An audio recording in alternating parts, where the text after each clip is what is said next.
experiencias de manejo de pacientes COVID en Bolivia, intercambiar experiencias y elaborar un protocolo de atención adecuado a la realidad de cada región y o departamento, conocer el manejo de pacientes COVID-19 en sus diferentes etapas y poder prevenir el avance del mismo, capacitar al personal de primera línea sobre el manejo de pacientes COVID-19 y el autocuidado sobre el equipo de protección personal de los mismos.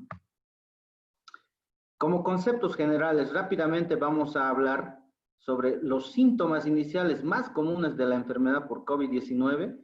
Son fiebre, tos, fatiga, astenia, decaimiento, anorexia, mialgias y diarrea. Esta enfermedad grave generalmente comienza aproximadamente una semana después del inicio de los síntomas. Es el síntoma más común de enfermedad grave y a menudo se acompaña de hipoxemia. Una característica sorprendente de COVID-19 es la rápida progresión de la insuficiencia respiratoria, poco después del inicio de la disnea y la hipoxemia. Los pacientes con COVID-19 grave comúnmente cumplen los criterios para síndrome de distrés respiratorio agudo, que se define como la aparición aguda de infiltrados bilaterales, hipoxemia severa y edema pulmonar que no se explica completamente por insuficiencia cardíaca o sobrecarga de líquido. COVID-19 puede provocar lesiones cardíacas, renales y hepáticas agudas, además de arritmias cardíacas, rhabdomiólisis, coagulopatía y shock. Estas fallas orgánicas pueden estar asociadas con un síndrome de liberación de citoquinas caracterizado por fiebres altas, trombocitopenia, hipoproteinemia, elevación de otros marcadores inflamatorios. Estos son algunos conceptos generales que tenemos que tenerlo bien presente sobre esta enfermedad. Acá en la imagen podemos evidenciar el alveolo. Vamos a hablar un poquito de fisiopatología y de anatomía y ver qué pasa en los pacientes que tienen síndrome de distrés respiratorio, que es lo que más van a presentar los pacientes con COVID. Por eso es que presentan una insuficiencia respiratoria hipoxémica y pues secundariamente la muerte, ¿no? Por un paro respiratorio. Acá podemos ver, en la parte derecha de la imagen podemos ver un alveolo íntegro, ¿no? Donde se puede ver la membrana del alveolo, está íntegro, no hay alteraciones. Podemos ver el espacio intersticial y el espacio vascular, ¿no? Y el endotelio, ¿no? Bien íntegro. ¿Qué pasa cuando el virus empieza a proliferar y a descargar lo que son las citoquinas? Pues se activan los macrófagos, se activan las interleucinas y con ello provocan un daño a nivel del endotelio, ¿no? Y por ende extravasación de líquido y daño a nivel de la membrana alveolar y el ingreso de líquido al alveolo, provocando un edema alveolar, reduciendo el espacio aéreo, ¿no? Donde se produce el intercambio gaseoso, ¿no? Por eso estos pacientes presentan un infiltrado bilateral. Es típico del infiltrado reticular y el infiltrado alveolar, ¿ya? Ese sería prácticamente en esta imagen, es una fase exudativa. Esto pasa en los primeros días del síndrome de distrés respiratorio, cuando el paciente empieza a presentar la hipoxemia. Posteriormente, esta membrana empieza a producirse la fase proliferativa. Pacientes que están venciendo el COVID con un buen manejo, con un buen tratamiento y un buen aporte de oxígeno, logramos reducir que el líquido aumente, que el edema alveolar aumente, que salga el líquido al espacio intersticial y por ende al intravascular. Con ello también se puede dar lo que es la proliferación o lo que es se proliferan nuevos vasos, se proliferan nuevas colaterales, se proliferan nuevos tejidos, todo el tejido dañado empieza a proliferar, se va reconstruyendo lo que es la pared del capilar y la membrana alveolar trata de regenerarse o de reconstruirse, se podría llamar, ¿no? Y pues aparece la fase fibrótica, ¿no? Posterior a esto es la fase fibrótica donde podemos ver ya colágeno, acumulación y pues también nuevos vasos, ¿no? Se forman nuevos vasos, ¿no? Neoangiogénesis se llama esos fases, donde a partir del mismo vaso se van formando otros vasos y eso hace que los vasos dañados pues puedan no tener mucho problema y puedan generarse nuevos vasos y reestructurar lo que se llama el tejido que ha sido dañado por el virus, ¿no? Diagnóstico y conducta a seguir. Fundamentalmente, bajo la experiencia que tengo, el diagnóstico es eminentemente clínico. No nos basemos en el laboratorio, no nos basemos en imagenológico, no nos basemos, hagamos el diagnóstico clínico y más aún en esta etapa que estamos en transmisión comunitaria.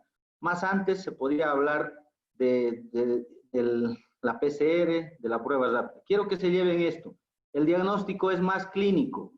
Para eso necesitamos hacer una buena anamnesis. En la anamnesis, ¿qué es lo que tenemos que ver? Días de evolución de la enfermedad. ¿En qué día de la enfermedad está el paciente cuando llega a tu consulta? ¿Ya? Automedicación. ¿Qué medicamentos se automedicó el paciente? ¿Qué medicamentos tomó? Si tomó acitromicina, si tomó ibuprofeno, si tomó paracetamol, si tomó antigripal. Todo eso es importante a la hora de hacer un diagnóstico y tratar al paciente que llega a la consulta. Antecedentes patológicos, enfermedades de base, sobre todo diabetes, hipertensión, la edad. La edad sabemos que es un factor fundamental en esta enfermedad. Mayores de 50 años están presentando cuadros graves de insuficiencia respiratoria. Menores de 40 años están presentando cuadros leves a moderados. El sexo. Aparentemente este virus afecta más al sexo masculino. En las salas de terapia intensiva, en las salas de internación de medicina interna, de terapia intermedia, hay más hombres que mujeres. Las mujeres que tienen patologías de base son las que están sufriendo este cuadro. La medicación habitual, ¿qué medicamentos toma el paciente? Es fundamental para no provocar interacción medicamentosa y alguna alteración. Posteriormente, los signos y síntomas, o sea, el examen físico, es bien importante, sobre todo el del sistema respiratorio. Ver si el paciente tiene dolor punta de costado, crépitos bilaterales, que es característico de esta enfermedad. La frecuencia respiratoria mayor a 22, la saturación de oxígeno menor a 90, la frecuencia cardíaca mayor a 100, la tensión arterial media menor a 65 Es y importante. la temperatura mayor a 37 grados, ya nos tiene que hacer parar la orejita para ver que este paciente sí tiene alguna alteración o está en un cuadro moderado o en la fase febril, o este paciente va a tener alguna alteración. Fundamentalmente es los signos vitales. No nos podemos olvidar de estos, los más importantes, la saturación de oxígeno y la frecuencia cardíaca y la temperatura. Además de la frecuencia respiratoria, obviamente, ya que estos pacientes generalmente vienen hipertensos, la tensión arterial media o la tensión arterial sistólica y diastólica no están muy comprometidos en estos enfermos. Lo que sí van a presentar si tiene fiebre va a ser taquicardia. Y si tiene un daño pulmonar va a empezar a presentar una desaturación y obviamente la frecuencia respiratoria va a elevarse. Es importante la clínica, vuelvo a repetir, el estado de la conciencia. Muchos que ya están en cuadros moderados a graves van a estar somnolientos, estupurosos, desorientados, confusos. Eso es fundamental para ver que el paciente no lo tenemos que manejar en un área de segundo nivel o de primer nivel. El llenado capilar para ver la hemodinamia del paciente, la diuresis, de la misma forma, si ha habido disminución de la diuresis, hay que tener muy en cuenta esos parámetros. La piel y mucosas van a estar fundamentalmente deshidratadas y cianóticas. Vuelvo a repetir, la clínica más importante que todo, una buena anamnesis y un buen examen físico te llega al diagnóstico de COVID. No necesitas lo demás. Los demás son, como su nombre dice, complementarios. Luego tenemos el diagnóstico laboratorial, imagenológico y pues el diagnóstico molecular. Vamos a empezar por la clínica. La clínica de la enfermedad, hay un periodo de incubación de 1 a 5 días, o incluso puede ser de 1 a 7 días, desde el contacto que tiene el paciente con un paciente sospechoso o positivo COVID. Este paciente va a presentar 7 días de un cuadro febril, dolor de cabeza, fatiga, anorexia, mialgias, diarreas. La primera semana el cuadro se va a caracterizar por estos síntomas. Después del 7º día empieza el paciente a presentar una dificultad respiratoria, una disnea, una agitación, un cansancio y una disminución de la saturación que puede ser de 80 a 90. Pasa los 10 días, el paciente puede llegar a presentar lo que es el síndrome de distrés respiratorio agudo con una insuficiencia respiratoria hipoxémica marcada, de los cuales la mayoría va a requerir terapia intensiva y otros van a presentar cuadros severos que se van a salvar con un buen manejo de oxigenoterapia. Bien importante ver los días, las fases. A esto le llaman primera fase, segunda fase y tercera fase. Hay también etapa 1, etapa 2, etapa 3, como quieran llamarlo. Pero lo que tenemos que tener en cuenta es el virus, la enfermedad del COVID dura de 14 a 21 días. Los días más críticos son del día 7 al día 15. Esos días el paciente puede presentar complicaciones, puede requerir internación, puede requerir terapia intermedia y puede requerir lo que es la terapia intensiva. Esto hay que tener bien en cuenta a la hora de manejar pacientes COVID. Exámenes de laboratorio. Más importante que la prueba rápida y la prueba de PCR. Pedir un hemograma completo, glicemia, urea, CREA, perfil hepático, coagulograma, PCR, ferritina, HDL y dímero D opcional, no es necesario. Examen general de orina, en caso de mujeres fundamentalmente y diabéticos. Otros según el paciente y enfermedad de base. Pero fundamental, ver cuántos blancos tenemos para ver el grado de la infección y la sobreinfección bacteriana. Las plaquetas, ¿cómo están? Si tenemos plaquetopenia o no. La glicemia, fundamentalmente para ver si el paciente es diabético. Y el perfil renal, bien importante si este paciente tiene falla renal. Perfil hepático, generalmente las transaminasas están alteradas y no así las bilirrubinas en estos pacientes con COVID. El coagulograma generalmente está alterado en los pacientes que ya tienen una sobreinfección bacteriana y por ende es importante la anticoagulación. Estos laboratorios son opcionales. Si no se pueden realizar, no importa, no es necesario. Pero si lo realizan, te ayuda a sacar los pronósticos y manejar las escalas para determinar pronóstico y mortalidad. Entonces, la prueba rápida COVID no es necesario. Fundamentalmente puedo decir, no sirve. ¿Por qué? Porque paciente me viene, le hago prueba rápida, sale positivo o sale negativo, en nada cambia mi conducta. A mí me interesa el paciente. Hay que tratar a los pacientes, no discriminarlos porque salgan positivos, no dejarlos y mandárselo a la casa solo por salir positivo. Es un error tremendo. Antes de que el virus sea comunitario, tal vez era necesario, ahora ya no. Imagenológico. Tenemos la radiografía importante. Con esto se puede diagnosticar muchos casos de COVID. Ya se puede, porque fundamentalmente, como su nombre dice, es el complementario más importante que tenemos para determinar los infiltrados intersticiales, reticulares, bilaterales, sobre todo periféricos, en vidrio esmerilado, como lo han escuchado en la tomografía, muy costoso, no está al alcance de todos, pero es igual de importante en las ciudades o en lugares donde hay. Este es más específico, más sensible que la radiografía, ¿no? Porque logramos ver lo que es, pero muy costoso, repito. La ecografía, pues acá muy poco realizamos. También se puede hacer tomografía de cráneo donde se puede ver un edema cerebral, ¿no? Diagnóstico molecular, las ventajas, más específico y sensible. Desventaja, mayor costo, mayor demora en tiempo, poca accesibilidad, operador dependiente. Si no toma bien la muestra, la bioquímica o el médico o el enfermero, lamentablemente puede darnos falsos negativos, ¿no? Entonces, ahora, como estamos viendo en nuestro medio, este estudio es muy costoso, demora mucho, así que tampoco yo fundamentalmente no lo uso. Tratamiento.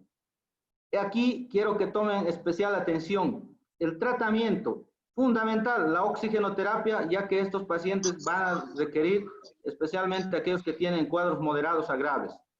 Líquidos intravenosos, debe ser de forma restrictiva, no poner líquidos abundantes. Más adelante vamos a detallar cada uno. Se recomienda posición prona o Fowler intermitente. La dieta, otro pilar fundamental. Protector gástrico, otro pilar. Antipiréticos, analgésicos, AINES y esteroides, antibióticos, anticoagulación, mucolíticos y expectorantes. Esto es el pilar para manejar, para evitar que los pacientes fallezcan. Vamos a detallar cada uno de ellos. Oxigenoterapia. Les recomiendo de entradita como para, si tienen dinero para comprarse un botellón completo, háganlo. Es buena inversión. Bueno, quiero hacer hincapié en esto que he visto en muchos de mis colegas. Lamentablemente no entendemos qué es la oxigenoterapia. Y he visto errores garrafales en los cuales quisiera tal vez redundar, parece algo sencillo, pero quisiera redundar esto porque he visto muchas fallas. He visto que pongan puntas nasales y le están poniendo 10 litros con puntas nasales, o sea, es algo que no se puede perdonar. ¿Ya? Entonces, vamos a empezar. Tenemos lo que son las cánulas nasales, la máscara con reservorio. ¿Qué es lo que vamos a encontrar en nuestro medio? Hay otros más, el Venturi, etcétera. Pero en nuestro medio lo que vamos a encontrar son estos. Entonces, ¿qué es la SAFI? La saturación de oxígeno, la FiO2. Normalmente aire ambiente, todos tenemos una PAFI o una saturación de oxígeno y dividido entre la FiO2 entre 430 a 450. Ustedes pueden sacar acá un cálculo. Te pones el oxímetro, saturas 95, aire ambiente. FiO2, la FiO2 aire ambiente es 21. Divides entre los dos, te va a dar 4.52. Lo multiplicas por el 100, es 452.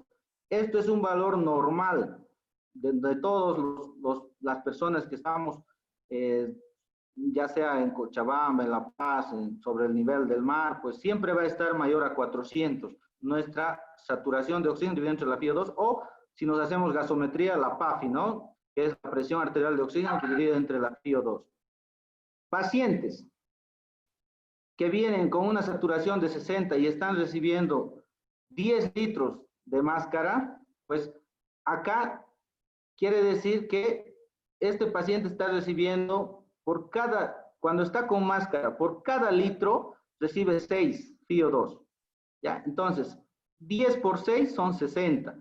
Entonces, más 21 que es la FiO2 aire ambiente serían 81. Entonces, dividimos la saturación, un paciente satura con 60, le dividimos entre 81, que es la FiO2 que le estamos administrando con el oxígeno más el aire ambiente. 0,74. Su PAFI o su SAFI está en 74. Este paciente va a fallecer. Hagamos lo que hagamos. Solo necesita terapia intensiva, un tubo, un ventilador mecánico. Y muchos de estos van a llegar en tu consulta y lo sigues manejando, lo seguimos manejando en segundo nivel, saturando 60 con 10 litros de máscara. No, pues señores, no podemos agarrarnos a esos pacientes. La saturación de oxígeno, 80%, está con 5 litros, pero esta vez está con punta nasal. Cuando aplicamos punta nasal, aporta 4 de FiO2 por litro. Entonces, 4 por 5 son 20.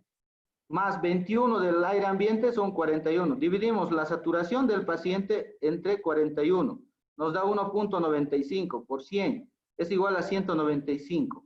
Estos pacientes igual, está entrando a un cuadro grave, está entrando a un distrés respiratorio severo. Vean qué importante es tener un oxímetro y saber esto, para ver el pronóstico y poder referirlo lo más antes posible para una sala de terapia intensiva y poder salvar, y no animarlos a atenderlo como lo estamos haciendo en hospitales de primer y segundo nivel. La clasificación de Berlín del síndrome de distrés respiratorio es claro, dice, se clasifica en leve, moderado y severo. La PAFI entre 200 a 300 es leve. Ya les he enseñado cómo se saca la...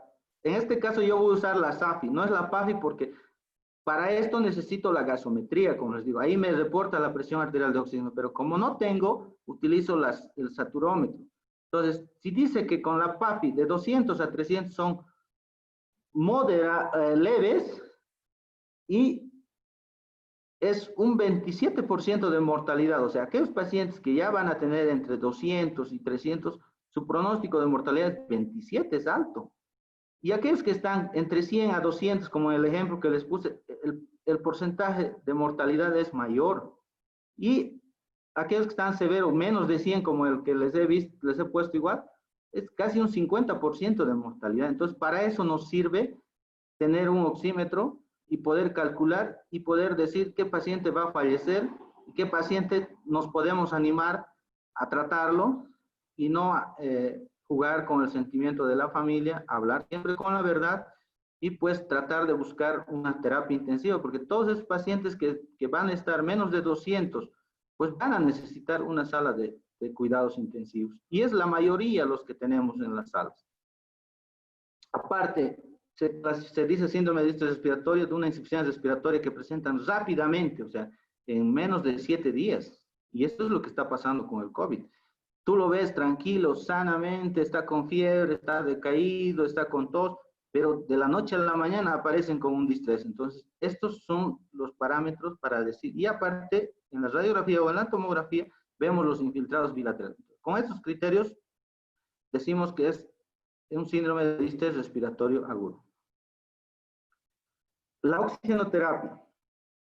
Acá, iniciar con puntas nasales 5 litros por minuto. Si tenemos puntas nasales, hay que iniciar. El objetivo es llegar a una saturación mayor a 90 aquí en Cochabamba. En La Paz, obviamente, mayor a 85 sirve. En Oruro también. En Beni, en Santa Cruz, pues mayor a 92 hay que llegar. Ese es el objetivo. ¿Ya? Acá dice, esto es de México, entonces ellos como están más al nivel del mar, pues ellos optan por llegar a saturación mayor a 94. No podemos comparar con Bolivia, ¿no? Y en embarazadas, obviamente, tenemos que tratar de llegar a una saturación mayor. Para eso, ¿qué tenemos? Las cánulas nasales y la máscara, ¿no? Y ya les he explicado, con la máscara se puede poner hasta 10 a 12 litros. Con la punta nasal, no más de 6 litros. Cuando veamos un paciente que es mayor de edad y está con oxígeno, está requiriendo oxígeno y tiene cambios en la tomografía o en la radiografía y aparte tiene diabetes, presión alta o alguna otra enfermedad de base, su frecuencia respiratoria está mayor a 30, satura menos de 90, su frecuencia cardíaca es mayor a 120, este paciente es crítico. Este paciente necesita terapia. Aparte, si sacamos la SAFI, va a estar menos de 200 de este paciente.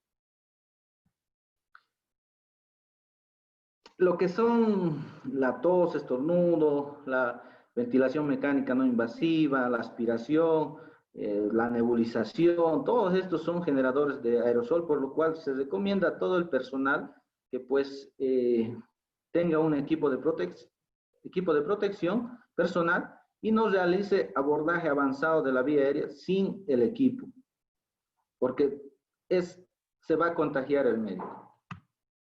¿No? Acá vamos a pasar esto rápido, que es la secuencia rápida de intubación. El síndrome de distrés respiratorio agudo por COVID, de nuevo los criterios, como les había mencionado. Les vuelvo a repetir, lo ideal es sacar la PAFI, ¿no? La presión arterial de oxígeno dividido entre la PO2, pero podemos sustituir por la saturación de oxígeno dividida entre, ¿no? Siendo un valor menor a 315, el equivalente a síndrome de distrés respiratorio. Si está menos de 315, pues este paciente ya está en síndrome de distrés respiratorio agudo. Esto es algo importante, ¿no? ¿Cómo mejora la PAFI de los pacientes cuando lo ponemos en prono?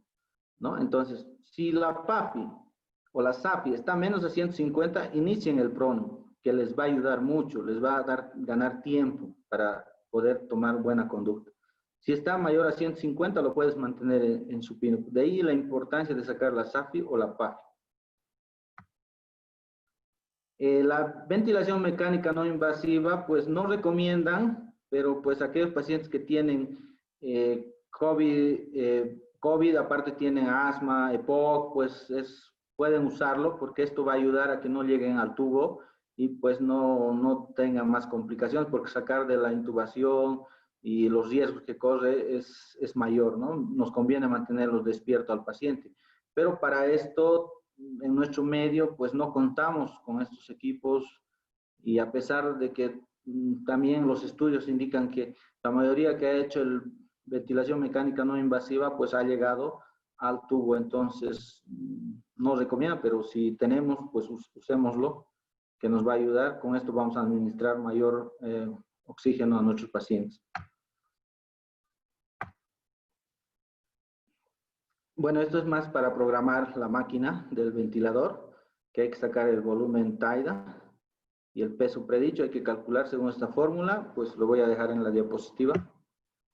Y también se habla de oxigenación por membrana extracorpórea, pues esto tampoco pues contamos nosotros. Pasemos a la fluidoterapia, que es otro pilar fundamental. Lo que he visto es que todos están administrando fisiológico, o la mayoría, ¿no? Pues les voy a decir por qué he puesto en este orden. No es que yo sea fanático del Ringer lactato, pero los pacientes que tienen COVID, yo los he tratado con Ringer lactato y pues excelentes resultados. Mi argumento médico es que el lactato se convierte en bicarbonato y pues esos pacientes al tener insuficiencia respiratoria hipoxémica, retienen el CO2, hacen una acidosis respiratoria y por ende el boom a nivel renal pues también se afecta y pues tienden a hacer lo que es la acidosis metabólica, y con el Ringer lactato, una solución que se convierte en bicarbonato, pues podemos nosotros neutralizar el pH en el medio interno. Esa es mi explicación.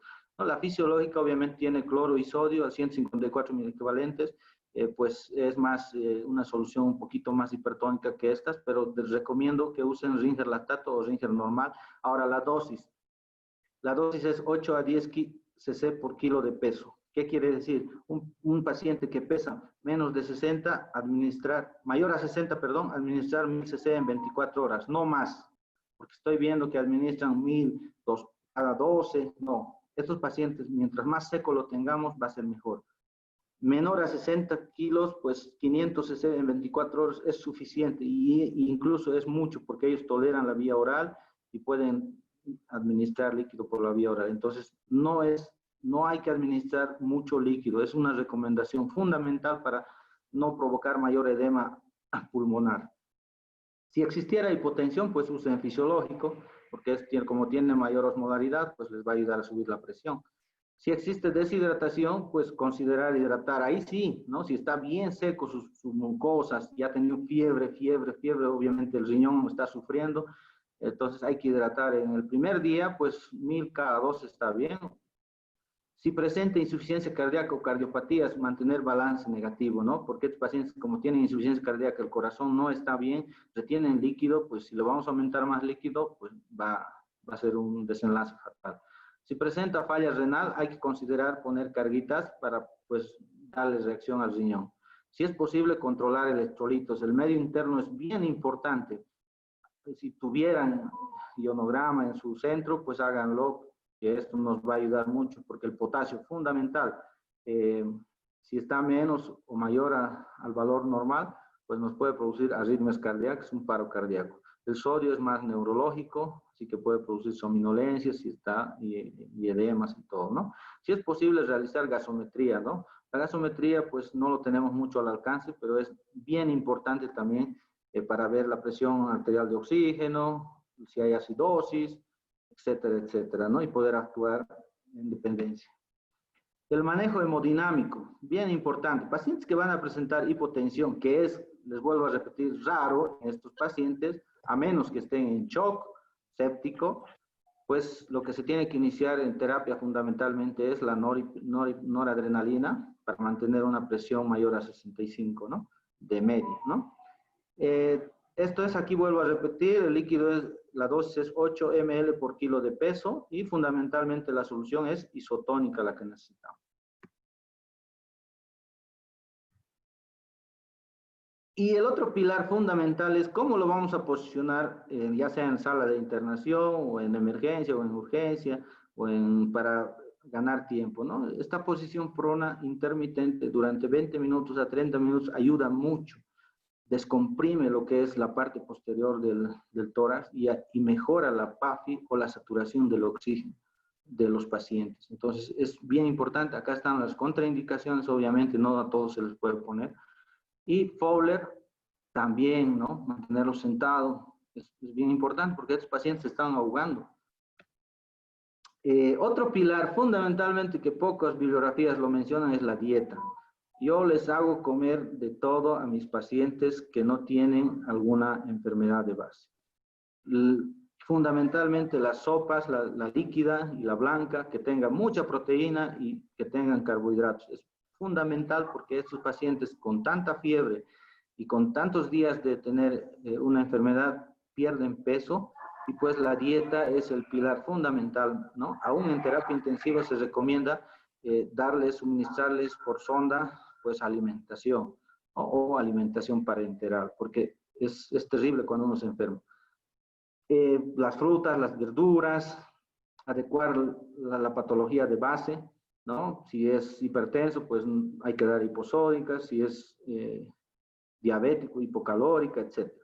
No se recomienda tomar mates o té, hierbas sin fundamento científico en pacientes sintomáticos. Fundamentalmente esto yo lo he quitado a todos los pacientes que tienen síntomas. ¿Qué quiere decir? Fiebre, tos, decaimiento. Ya no se les puede dar los mates, las infusiones, etc. No, porque esto en vez de beneficiar nos hace daño.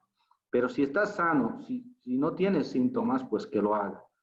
Tomar agua o té de manzanilla y bebidas hidratantes que contengan electrolitos es fundamental.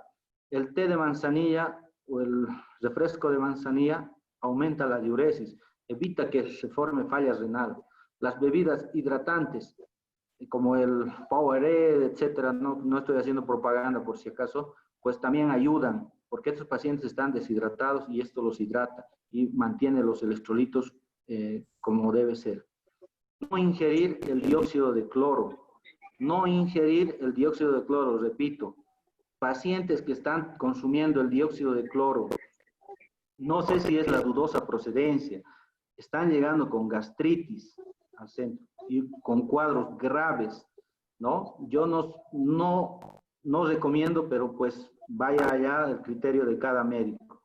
No consumir alimentos condimentados e irritantes gástricos. Estos pacientes fundamentalmente me llegan con ivermectina, que ya han consumido acitromicina, levofloxacino, se han tomado más de 10 días lo que es los AINES, prednisona, etcétera, etcétera. Y pues me llegan con gastritis. De ahí es la importancia de administrarles un protector gástrico. Por eso, el protector gástrico. El más económico, ranitidina de 50 miligramos, ¿no? EB. Tenemos el omeprazol, el pantoprazol, el omeprazol por vía oral, ¿no? En los pacientes leves, fundamentalmente, podemos darles omeprazol, pero en pacientes el omeprazol cuesta caro, 40 bolivianos aproximado, pues ahora las farmacias lo van a subir más. El pantoprazol es el ideal, pero mayor costo. Fundamental es proteger el estómago porque la mayoría de los pacientes ya vienen automedicados con AINES, antibióticos, prevenir la gastritis y úlceras gástricas por estrés. Cuando uno se enferma, tiene estrés, el cuerpo está en un estrés y por ende van a aparecer úlceras. Por eso es importante utilizar un protector gástrico. Los antipiréticos y analgésicos, pues De más comunes aquí puse paracetamol, la dipirona, que es generalmente y el antigripal por vía oral. Pues en los cuadros leves, en la etapa 1, se puede indicar fundamentalmente para el tratamiento sintomático de estos pacientes. Ahí está la dosis. Los medicamentos endovenosos, tenemos la dipirona o metamizol y el paracetamol, ¿no? El ideal es el paracetamol que viene endovenoso, pero el costo está entre 90 a 100 bolivianos, por ende tampoco está accesible. Pero la dipirona lo tenemos ahí. Ahí está la dosis. Los AINES y esteroides. Los no esteroides, el ibuprofeno, naproxeno, diclofenaco, indometacina, etcétera, 800 a 600 miligramos cada 12 horas. Está indicado, ideal. Lo he usado y me ha dado excelentes resultados. Esteroides, la dexametasona, dosis baja, 6 miligramos EB cada 24, fundamental. Y hay un estudio que avala esto, en los cuadros moderados a graves, pues evita que ingresen a terapia intensiva y está recomendado, ¿no? Como viene la ampolla de 8, pues métanle 8. La hidrocortisona no se recomienda, no recomiendo yo, he visto que muchos están usando, no sé con qué fundamento fisiopatológico, con qué fundamento, pero no recomiendo. Antibióticos. Los cuadros leves yo lo estoy sacando con amoxiclavulánico. Así, tengo muy buenos resultados. Más de 100 pacientes ha evitado que pasen de la etapa 1 a la etapa 2 o a la etapa 3. La amoxiclavulánico. Acitromicina usé en un principio, no me dio muy buenos resultados. La claritro usado en unos cuantos pacientes tampoco me dio resultados. La levo, pues en algunos me dio y en otros no. Estas son las dosis que he usado, pero recomendaría la amoxicilina más acitromicina cada 8 o 12 horas en aquellos pacientes que están en la etapa febril, o sea, en los primeros 7 días de la enfermedad, para evitar que pasen al cuadro moderado y al cuadro grave, ¿no? Endovenoso, pues excelente resultado al tratar como una neumonía atípica. Ceftriaxona 1 gramo cada 12 horas, levofloxacino 500 miligramos cada 24, que es lo que más he usado y excelentes resultados. La amicacina, pues he usado también en algunos pacientes. La ceftazidima, cuando el paciente ya ha venido con stopper, ya le han medicado ceftriaxona intramuscular, pues ya no uso. Directo me voy a la ceftazidima, porque ya estos pacientes no han hecho un buen uso de la ceftriaxona. El imipenem, pues lo he usado bastante en pacientes que tienen mayor a 15.000 de leucocitos, de blancos, ¿no? Directamente hay que irnos con la bomba para poder ayudar a estos pacientes. No respuesta clínica. ¿Cuáles son ahora las indicaciones para pasar de vía oral a vía endovenosa? Aquellos pacientes que no han tenido respuesta clínica con esta medicación. Continúa con fiebre, no cede la fiebre, ni disminuye. Leucocitos mayor a 10.000, pues ya hay que tratar, se supone que ya hay una sobreinfección bacteriana y hay que considerar tratar con antibióticos endovenosos. Segmentados mayor a 90% también. Clínica de bronquitis, o sea, aparte de la fiebre, el decaimiento, el dolor de cabeza, aparece lo que es la tos, ¿no? Con o sin expectoración. Entonces ya este paciente está entrando a la etapa 2, por ende va a necesitar antibióticos endovenosos. Y obviamente, ¿no? Pacientes que vienen con insuficiencia respiratoria, ¿no? Que ya la saturación está entre 80 y 90, que hay que considerar usar antibióticos endovenosos. Esos serían los criterios para pasar de vía oral a vía endovenosa. La anticoagulación, otro pilar fundamental. Tenemos las heparinas, ¿no? De ellas la sódica y la enoxaparina. La económica es la heparina sódica, viene de 25.000 unidades, se administra 5.000 unidades cada 12 horas, puede ser subcutánea o endovenosa. La enoxaparina viene de 20, 40, 60 y 80, la dosis es 1 miligramo por kilo de peso. Tengan en cuenta que la dosis es profiláctica. No nos interesa a nosotros tener una anticoagulación fuerte, sino es más prevenir lo que son los microtrombos a nivel del lecho vascular pulmonar. Y también pacientes que están internados, pues evitar también las trombosis venosas profundas, etcétera, etcétera. Hay muchas justificaciones por las cuales la anticoagulación es un pilar fundamental.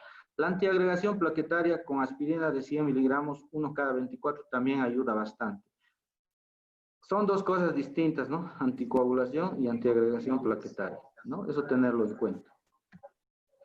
Los mucolíticos y expectorantes son indicados según criterio médico. ¿Qué quiere decir esto? Algunos usan, algunos no, pues no es tan imprescindible, pero pues ayudan. Suspensión, dosis recomendadas de 5 ml a 10 ml cada 12 horas. N-acetilcisteína, esto lo he usado bastante, 300 miligramos EB cada 12, a todos los pacientes que tienen cuadros moderados a graves se usa, y pues en cuadros leves que tienen bronquitis y no tienen alterado los glóbulos blancos y están más estables, pues se puede usar por vía oral, 600 miligramos cada 12. Las nebulizaciones no están indicadas, pero pues ayudan a la recuperación del paciente, ¿no? Yo lo he usado bastante, pero lo que les comento es que no está recomendado, porque contamina a los demás, hay mayor producción de aerosoles, etc. Bueno, para terminar, voy a presentar un caso clínico que quiero que estemos bien atentos. Es un caso clínico del mes de junio de este año. Paciente masculino, 34 años, no tenía ningún antecedente, ni familiar ni personal.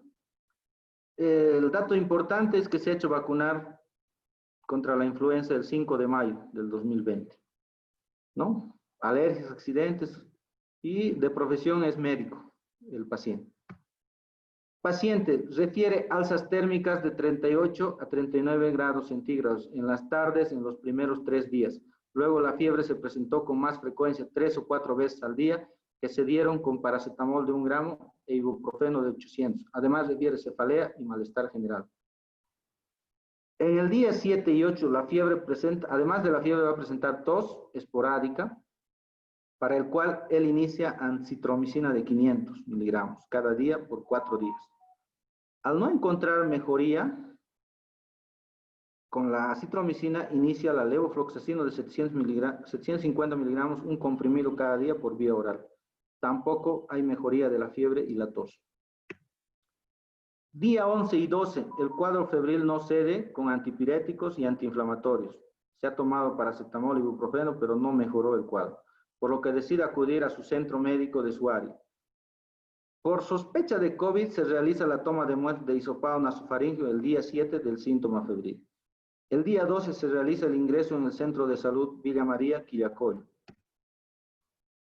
Examen físico.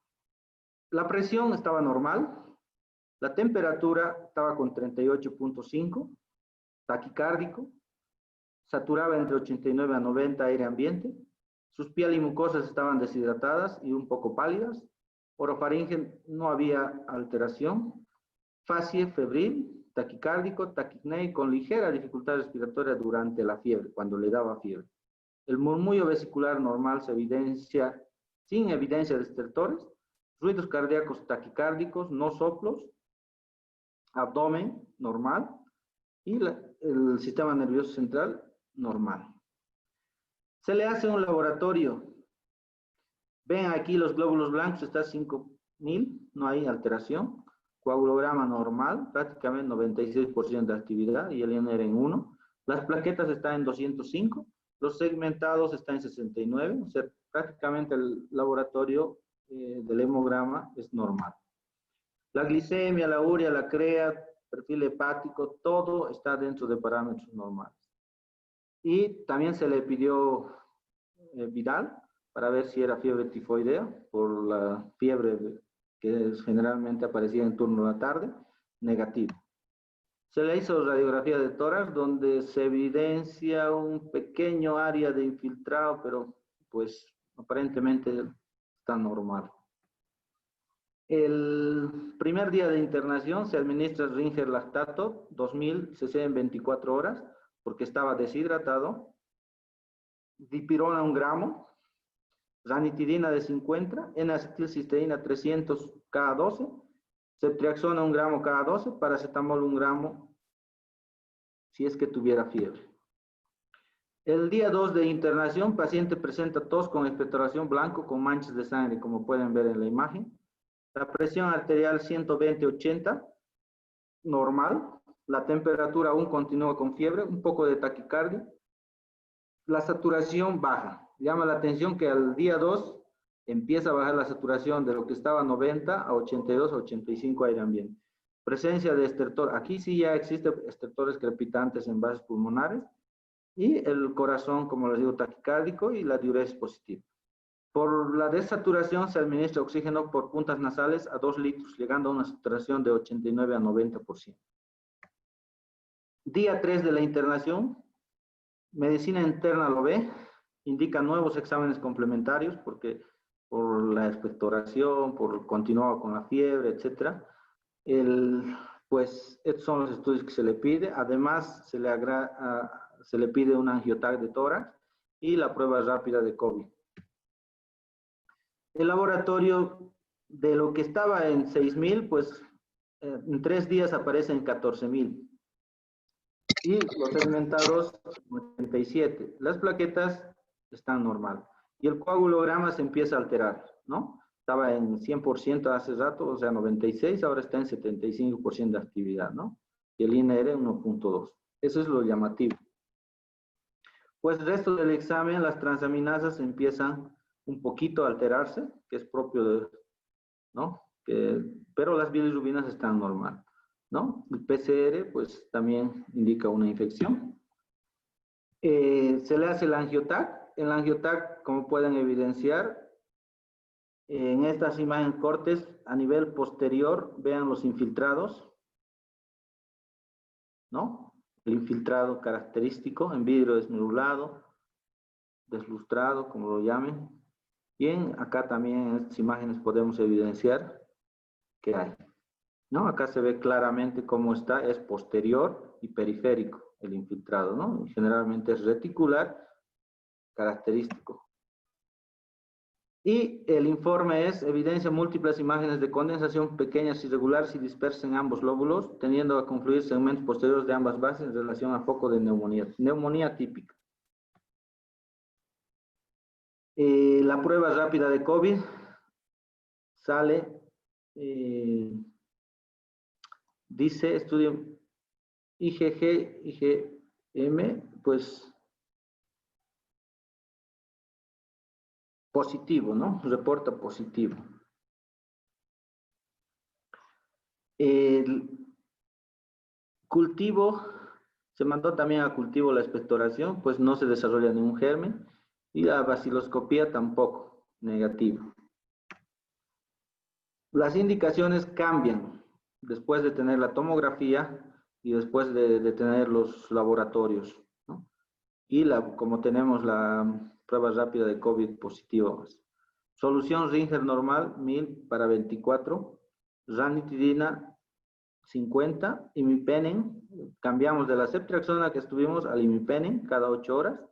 Y la amicacina cada 12. La ceftazidima, 1 gramo cada 12 horas. Nebulización con N-acetilcisteína cada 12. Oxígeno por puntas nasales. Día 4 de internación, C de la fiebre. Tenía necesidad de oxígeno por puntas nasales y pues posteriormente mejora la saturación y se descontinúa el oxígeno. Y aún continúan los crépitos, pero con disminución del murmullo vesicular. Como se vio alterado el coagulograma, pues se inicia la anticoagulación con enoxaparina, 80 miligramos subcutáneo, ¿no? Se indican nuevos laboratorios y nuevas radiografías de control. Pues los blancos disminuyen, las plaquetas se elevan.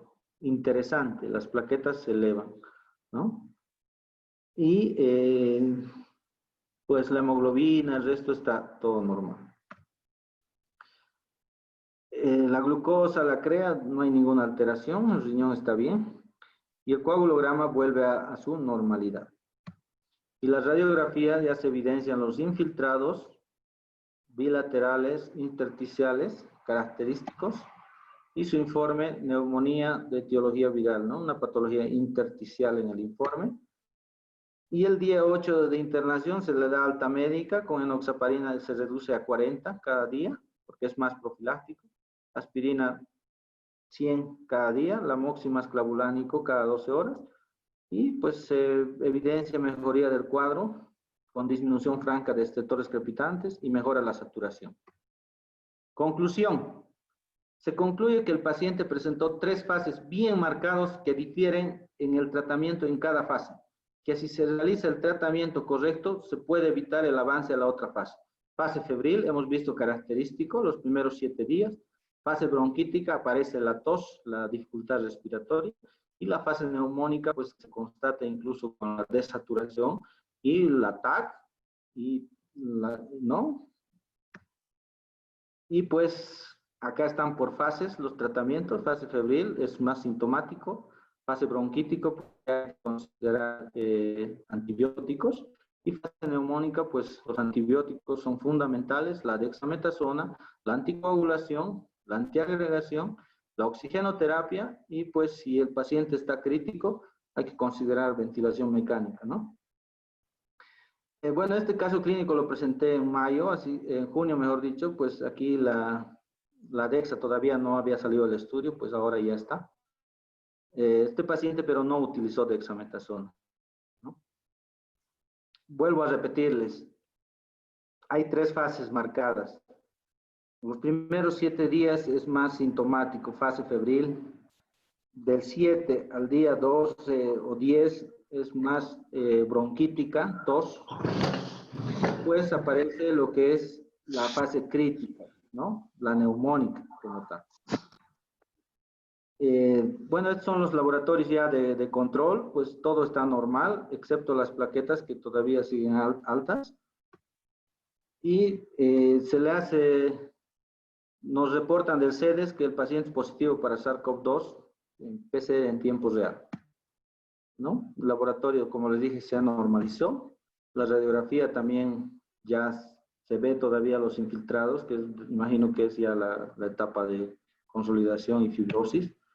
Y pues aquí tenemos las 3 placas, ¿no? El primer, cuando tenía la fase febril, la fase bronquítica y neumónica y la fase de convalescencia ya después del COVID. Muchas gracias. Algo que quiero recalcar para terminar. No tengas miedo. No discrimines a los pacientes que tienen COVID. No hay que tenerle miedo. Hay que revisar al paciente. Hay que tocar, hay que auscultar, pero obviamente con el debido equipo de protección. El COVID-19 se puede tratar. Si bien no se puede curar porque no tenemos algo preventivo y menos curativo, pues podemos tratar y evitar que estos pacientes fallezcan, en especial las personas jóvenes que no tienen patología de base. Recuerda, el ser humano es biopsicosocial. Muchos pacientes presentan síndrome depresivo cuando tienen el COVID por el solo hecho de ver las redes sociales, la televisión. Y nosotros, como médicos, también estamos sufriendo la afección psicológica, y ustedes lo saben. ¿Quién es nuestra fortaleza? Dios nos protege y cura de todo mal. El paciente que he presentado es mi caso clínico. Doy gracias a Dios porque me sacó del COVID. Aprendí mucho y pues les inspiro, les digo que traten a los pacientes. El COVID se puede tratar si lo hacemos bien.